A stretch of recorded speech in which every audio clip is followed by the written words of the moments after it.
ಸರ್ಕಾರೀಕರಣದಿಂದ ದೇವಸ್ಥಾನಗಳ ಸರ್ಕಾರೀಕರಣದಿಂದ ದೇವಸ್ಥಾನ ಆಡಳಿತ ಜಾತ್ಯತೀತದಿಂದ ದೇವಸ್ಥಾನ ಆಡಳಿತ ಜಾತ್ಯತೀತದಿಂದ ದೇವಸ್ಥಾನ ಆಡಳಿತ ಜಾತ್ಯತೀತದಿಂದ ಸನಾತನ ಬೋರ್ಡ್ ನಿರ್ಮಾಣ ಆಗಲೇಬೇಕು ನಿರ್ಮಾಣ ಆಗಲೇಬೇಕು ಸನಾತನ ಧರ್ಮ ರಕ್ಷಣೆಗಾಗಿ ಸನಾತನ ಬೋರ್ಡ್ ನಿರ್ಮಾಣ ಆಗಲೇಬೇಕು ನಿರ್ಮಾಣ ಆಗಲೇಬೇಕು ಅಪವಿತ್ರಗೊಳಿಸಿದ ವೈಎಸ್ಆರ್ ಕಾಂಗ್ರೆಸ್ಗೆ ತಿರುಪತಿ ದೇವಸ್ಥಾನದ ಲಡ್ಡು ಪ್ರಸಾದವನ್ನು ಅಪವಿತ್ರಗೊಳಿಸಿದ ವೈಎಸ್ಆರ್ ಕಾಂಗ್ರೆಸ್ಗೆ ವೈಎಸ್ಆರ್ ಕಾಂಗ್ರೆಸ್ಗೆ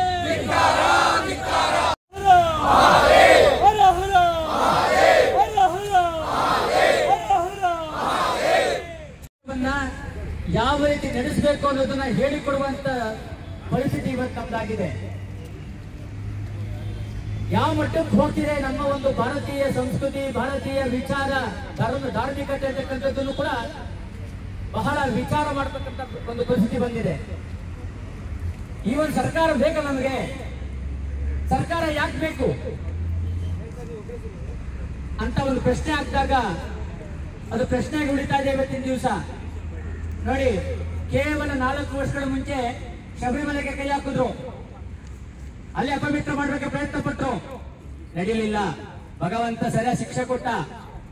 ಅದೇ ರೀತಿಯಾಗಿ ಇವತ್ತಿನ ದಿವಸ ಇಡೀ ವಿಶ್ವದ ಕೇಂದ್ರ ಬಿಂದು ಆಗಿರ್ತಕ್ಕಂಥ ಎಲ್ಲರ ಮನ ಆತ್ಮದಲ್ಲಿ ಇರುವಂತಹ ಜ್ಯೇಷ್ಠ ಪ್ರಭು ಬಾಲಾಜಿಯ ವಿಚಾರಕ್ಕೆ ಸರ್ಕಾರ ಕೈ ಹಾಕಿದೆ.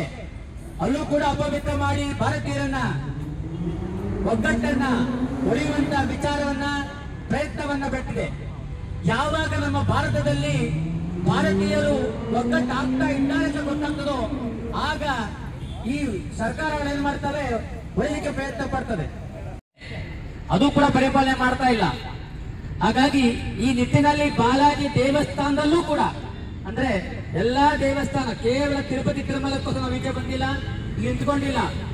ಇವತ್ತು ಇಲ್ಲಾಗಿದ್ದು ನಾಳೆ ಇನ್ನೊಂದು ಕಡೆ ಆಗ್ಬೋದು, ಇಡೀ ಪ್ರಪಂಚಾದ್ಯಂತ ಆಗ್ಬೋದು.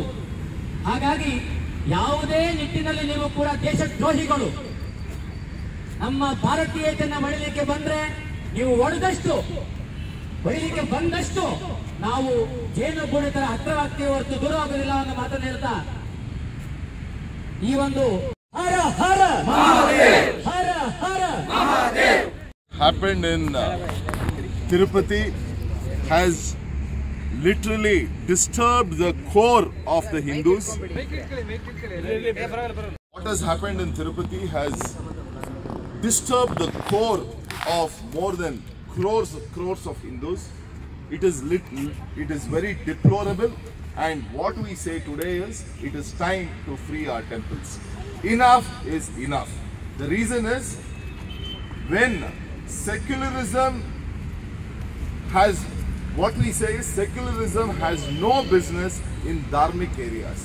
When dharma is not allowed in secular places, same way secularism cannot be imposed in dharmic areas. So it is time to free the temples, and this, what has happened in Tirupati, has galvanized millions and crores of Hindus all across the world, and the groundswell is going to tomorrow literally topple all the mindsets who are trying to disturb the unity of Hindus and hurt the sentiments of Hindus. We, all the Hindus, request the government to set up a Sanatana board to protect the Hindus in our own country. It is such a deplorable situation. Thank you. ಆಗಿದಂತಹ ಅಪಚಾರ ಇದೆ ಅಲ್ಲ, ಇದು ಅಂದ್ರೆ ನಾವು ಭೂಲೋಕದ ವೈಕುಂಠನೇ ಅಂತ ಕರಿತೇವೆ. ಕೋಟ್ಯಾಂತರ ಹಿಂದೂಗಳ ಶ್ರದ್ಧಾ ಸ್ಥಾನವಿದೆ. ಇಲ್ಲಿ ಅಪಚಾರ ಮಾಡಿದರೆ ಅವ್ರ ಮೇಲೆ ಇನ್ನೂ ಕೂಡ ಕಠಿಣ ಕಾನೂನು ಕ್ರಮ ಆಗಲಿಲ್ಲ, ಅವರಿಗೆ ಕೂಡಲೇ ಶಿಕ್ಷೆ ಆಗಬೇಕು ಅಂತ ಹೇಳಿ ನಾವಿವತ್ತು ಕರ್ನಾಟಕದಲ್ಲಿ ಸಮಸ್ತ ಹಿಂದೂ ಸಂಘಟನೆಯ ಪರವಾಗಿ ಆಗ್ರಹವನ್ನು ಮಾಡ್ತಾ ಇದ್ದೇವೆ. ಕೇಂದ್ರ ಸರ್ಕಾರ ಮಧ್ಯಸ್ಥಿಕೆ ವಹಿಸಿ ಅವರಿಗೆ ಶಿಕ್ಷೆ ಕೊಡಬೇಕು ಅಂತಾನೂ ನಾವಿವತ್ತು ಆಗ್ರಹವನ್ನು ಮಾಡ್ತಾ ಇದ್ದೇವೆ. ನಮ್ಮ ಹೆಸರು ಮೊಗಲೀಶ್ವರಾಚಾರ್ಯ ಅಂತ. ಶ್ರೀಮದ್ ವಿರಾಟ್ ಪೋತಲೂರಿ ವೀರಬ್ರಹ್ಮೇಂದ್ರ ಸ್ವಾಮಿ ಕಾಲಜ್ಞಾನದಲ್ಲಿ ಕರ್ನಾಟಕದಲ್ಲಿ ಪಾಪಾಗ್ನಿ ಮಠದಲ್ಲಿ ಬೆಳೆದು ಇಲ್ಲಿಂದ ತಾಯಿಗೆ ವಿಶ್ವರೂಪ ತೋರಿಸಿ ಇಲ್ಲಿಂದ ಬನಗಾನಪಲ್ಲೆ ಹೋಗಿ ಅಲ್ಲಿ ಕಾಲಜ್ಞಾನ ಬರೆದು ಕಂದಿಮಲ್ಲಯ್ಯ ಪಲ್ಲೆಯಲ್ಲಿ ಜೀವ ಸಮಾಧಿ ಆಗಿರ್ತಾರೆ. ಇವರು ಕಾಲಜ್ಞಾನದಲ್ಲಿ ಬರೆದಿದ್ದಾರೆ. ನಂದ ಆನಂದ ಮಧ್ಯೆ ನೇವುದ್ಭವಿಂತು ಸತ್ಯಮ್ಮು ನಾಮಾಟ ತಿಳಿಯಂಡೆಯ ವಿಂಧ್ಯ ಪರ್ವತಮಂದು ವಿದ್ಯೆಲೇ ನೇರ್ತನು ನಂದಿಕೊಂಡಲೋನು ಸ್ಥಿರಮುಗ ನಿಲ್ತನು ಅಂತ ಹೇಳಿದ್ದಾರೆ. ಅದೇ ರೀತಿಯಲ್ಲಿ 2012ರಿಂದ 2036 ಒಳಗಡೆ ಈ ಭೂಮಿ ಮೇಲೆ ಭಾರತದಲ್ಲಿ ಧರ್ಮ ಪುನರುದ್ಧಾರಣೆ ಆಗತ್ತೆ ಅಂತ ಸ್ಪಷ್ಟತೆ ಇದೆ. ಅದಕ್ಕೆ ತಿರುಮಲ ಬೆಟ್ಟದಲ್ಲಿ ಏನೇನು ನಡೀತದೆ ಅಂತ ಹೇಳಿದ್ದಾರೆ. తిరుమల కొండపై 10,000 మునులు ఘోర తపమును ఆచరించుచున్నారయ్య, లక్షలాది ప్రజలు ప్రతిదినము వచ్చారు తెలియండి ಅಂತ ಒಂದ್ಸಲ ಹೇಳಿದ್ದಾರೆ. ಇನ್ನೊಂದು ಜಾಗದಲ್ಲಿ ಏನು ಹೇಳಿದಾರಂತೆ, ಕಲಿಯುಗಕ್ಕೆ ಪ್ರತ್ಯಕ್ಷ ದೈವ శ్రీ వెంకటేశ్వర స్వామి, రాముడైనా నేనే కృష్ణుడైనా నేనే సర్వంబు నేనని తెలియండయ్య, ವಾದ ಭೇದములేల శ్రీ వెంకటేశుడై ಧರಣಿలో వెలసినది నేనేనయ్య ಅಂತ ತಿಳಿಸಿದ್ದಾರೆ. ಆದ್ದರಿಂದ ಸ್ವಾಮಿಗಳು ತಿಳಿಸಿರೋ ಪ್ರಕಾರ ಈಗ ಧರ್ಮ ಪುನರುದ್ಧಾರಣೆಗೆ ಸ್ಟಾರ್ಟ್ ಆಗಿದೆ. ಪ್ರತಿಯೊಬ್ಬ ಹಿಂದೂನು ಜನಜಾಗೃತರಾಗಬೇಕಂತ ಶ್ರೀಮದ್ ವಿರಾಟ್ ಪೋತಲೂರಿ ವೀರಬ್ರಹ್ಮೇಂದ್ರ ಸ್ವಾಮಿಗಳು ಕಲಿಯುಗದಲ್ಲಿ ಏನಾಗತ್ತೆ ಅಂತ ತಿಳಿಸಿದ್ದಾರೆ. ಅದು ಕಲಿಯುಗ ಹುಟ್ಟಿ 5,000 ವರ್ಷಗಳ ಕಳೆದ ಮೇಲೆ ನನ್ನ ಕಾಲಜ್ಞಾನ ಪ್ರಾರಂಭವಾಗತ್ತೆ. ಅದು 108 ವರ್ಷಗಳಲ್ಲಿ ಮುಗಿತದೆ ಅಂತ ಹೇಳಿದ್ದಾರೆ. ಅದು 1908ರಿಂದ ಪ್ರಾರಂಭ ಆಗಿ 2012ಕ್ಕೆ ಅವರು ಹೇಳಿದ ಟೈಮು ಮುಗಿದಿದೆ. ತದನಂತರ ನಡೆಯುವುದೆಲ್ಲ ಕಣ್ಣು ರೆಪ್ಪ ಪಾಟಿಯಲ್ಲಿ ನಡೀತದೆ ಅಂತ ತಿಳಿಸಿದ್ದಾರೆ. ಅದು ಯಾವ ರೀತಿ ನಡೀತದೆ ಅಂತ, వీరబ్రహ్మము యొక్క వేదవాక్యంబులు ధరణిలో తప్పక జరిగేనలే, కలిమాయలో పడక నన్ను నమ్మి మీరు ದಡಚೇರು ಮಾರ್ಗಂಬು ವೆತಕಂಡಯ ಅಂತ ತಿಳಿಸಿದ್ದಾರೆ ತೆಲುಗಲ್ಲಿ. ಅದರ ಅರ್ಥ ಏನಂದರೆ, ವೀರಬ್ರಹ್ಮೇಂದ್ರ ಸ್ವಾಮಿಗಳು ಬರೆದಿರೋ ಕಾಲಜ್ಞಾನ ಯಾವುದೇ ಸುಳ್ಳಲ್ಲ, ಪ್ರತಿಯೊಂದು ಈ ಧರಣಿಯಲ್ಲಿ ನಡೆದೇ ತೀರುತ್ತೆ. ಆ ನಡೆಯುವುದನ್ನು ನೀವು ತಿಳಿದು ನಡೆಯಬೇಕು ಅಂತ ಸ್ಪಷ್ಟವಾಗಿ ತಿಳಿಸಿದ್ದಾರೆ. ಇನ್ನೊಂದು ಇಲ್ಲಿ ಸ್ಪಷ್ಟತೆ ಏನಂದರೆ, ನಂದ ಆನಂದ ಮಧ್ಯೆ ನೇವುದ್ಭವಿಂತು ಸತ್ಯಮ್ಮು ನಾಮಾಟ ತಿಳಿಯಂಡಯ್ಯ, ವಿಂಧ್ಯ ಪರ್ವತಮಂದು ವಿದ್ಯೆಲೇ ನೇರ್ತನು ನಂದಿಕೊಂಡಲೋನು ಸ್ಥಿರಮುಗ ನಿಲ್ತನು ಅಂತ ಸ್ಪಷ್ಟತೆ ಕೊಟ್ಟಿದ್ದಾರೆ. ಅದರ ಪ್ರಕಾರ 2012ರಲ್ಲಿ ಸ್ವಾಮಿಗಳದು ತಿರುಪತಿಯಲ್ಲಿ ಕಲ್ಯಾಣೋತ್ಸವ ನಡೆಯಿತು. ಆಗ ನಮಗೆ ಗೋಚರ ಆಯಿತು, ಸ್ವಾಮಿಗಳು 400 ವರ್ಷಗಳಾಯ್ತಲ್ಲ ಜೀವ ಸಮಾಧಿಗೆ ಹೋಗಿ, ಈವಾಗಲೇ ತಿರುಪತಿಯಲ್ಲಿ ಏನಕ್ಕೆ ಕಲ್ಯಾಣೋತ್ಸವ ನಡೀಬೇಕು ಅಂತ ಇತ್ತು. ಅದರಲ್ಲಿ ಸ್ವಾಮಿಗಳು ಒಂದು ಜಾಗದಲ್ಲಿ ಬರೆದಿದ್ದಾರೆ, ನಾ ಬರುವಕ್ಕೆ ಮುಂಚೆ ಶ್ರೀ ವೆಂಕಟೇಶ್ವರನ ಶಕ್ತಿ ಎಲ್ಲ ನನ್ನಲ್ಲಿ ಬಂದು ಸೇರಿಕೊಳ್ಳುತ್ತೆ ಅಂತ ಸ್ಪಷ್ಟತೆ ಕೊಟ್ಟಿದ್ದಾರೆ.